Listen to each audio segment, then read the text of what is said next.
All right, so I had to kind of change cameras. So what we're doing now is this is a kind of like a inverted cone form. So it's got a curved bottom, but what I want to do is make the sides match the curve. So I'm going to push out with the metal flexible rib, and I can do that more than once. And you want to kind of watch to see whether it's smooth. If you're not certain, you can run your finger up and down it like this. You can kind of feel whether or not there's any grooves in it. All right, so that's got me a basic bowl form. If I want the outside smooth, I'm gonna like match it. And it's actually thinner than what the edge of the thing is, the edge of the bowl is. But I like to have a little bit more thickness on the edge. It kind of strengthens it. I'm putting just a little bit of water there so my hands will work along the edge. And I'm gonna define it just a little bit more. I didn't quite have enough water on my finger, so it kind of caught there. So I'm gonna round this again, but I'm gonna give a little bit more. I'm gonna go out just a little bit more, and then down, and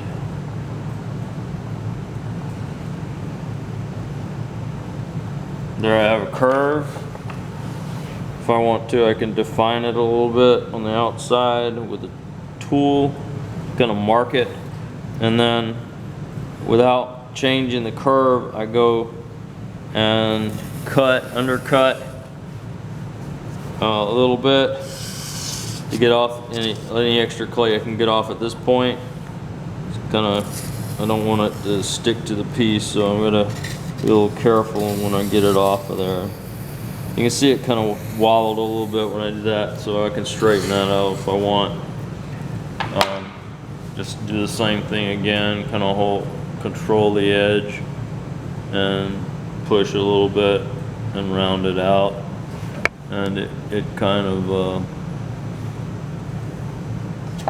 and make sure, I'm gonna make sure last thing I'm gonna do is I'm gonna make sure my curve's like I want it.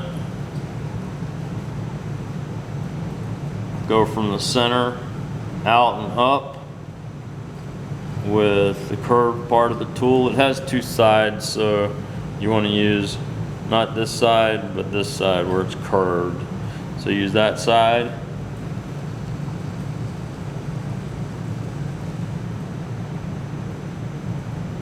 And then the last thing I do is cut it off. I'm gonna wipe my hands and then grab it from the bottom, pick it up, put it aside. So I'm gonna throw off the hump for a few minutes. I don't know how much memory this has or how much battery it has, so it may go out. I'm not gonna really talk about what I'm doing as much.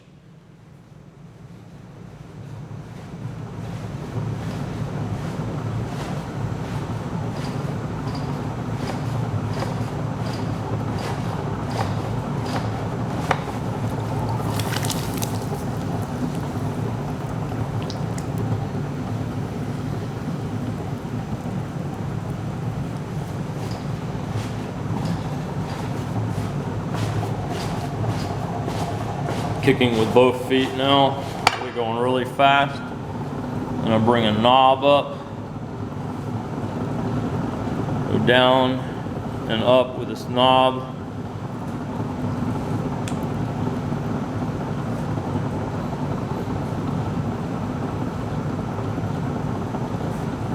To press it in a different way.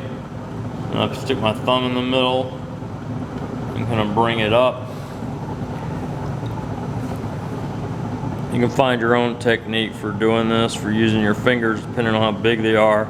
If you want to do small pieces off the hump. This is also used for making parts for sculptural pieces, making shapes, closed forms that you can add together. So I have a tool right here that's useful for getting water out. So it just kind of goes in there. It's a little sponge on a stick. That tool could be 30 years old, I'm not really sure.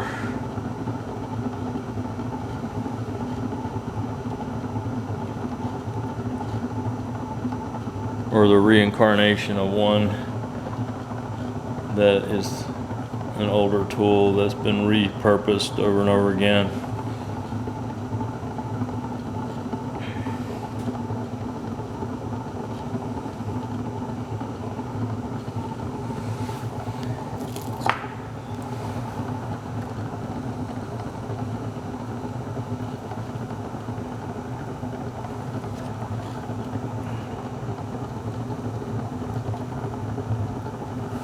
So I kind of make a line there with that tool instead of using it like I do when I'm making stuff off the wheel. This being off the hump. And then I kind of go where that line is with the fettling knife and go slightly up, and you can see, but I'll refine the bottom later, and that makes a little teeny piece. And I can do that again. I'm gonna make a small tea bowl or sake cup or child's tea cup or bowl, and this could also be used for shot glasses or any kind of Demetesque small container. Actually, it's a little bigger than a shot glass, so we won't use it as a shot glass. This is also the way I would make the parts